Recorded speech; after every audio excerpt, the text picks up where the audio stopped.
an ce akwai wasu hali guda uku ba wanda zai iya aiki da su sai ya kai ƙarshe a imani, saboda suna da wahala aikatawa. Mu da ku duka sai 'yan kaɗan daga cikinmu ne za su iya yi. Shine na farko, an tasila man qata'aka, wanda yanke maka zumunta to kai ka sada masa. To ba haka muke ba mu, wanda ya mi masa mun iya demi wa wanda ya mana, shi kuma a ce an tasila man qata'aka, ba man wasalaka ba, man qata'aka.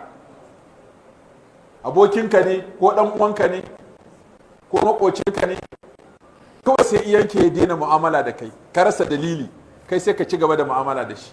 Ka je so ɗaya ya ƙi zuwa, ka je so biyu ya ƙi zuwa, ka je so uku, kai masa waya ya ƙi ɗauka, kai masa waya ya ƙi ɗauka, kai masa waya so 100 bai ɗauka ba, sai kai ta 101 don ka ba shi uzuri ko bai gani ba.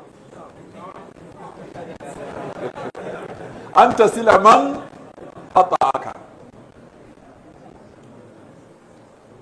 wa tu'tiya man haramaka, ka ba wanda ya hana ka.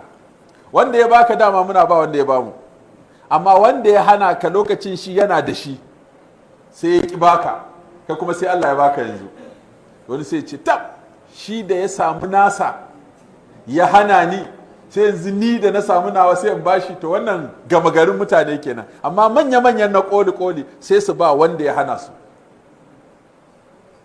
Wata afuwa amman zalamaka, sannan kai afuwa ga wanda ya zalunce ka.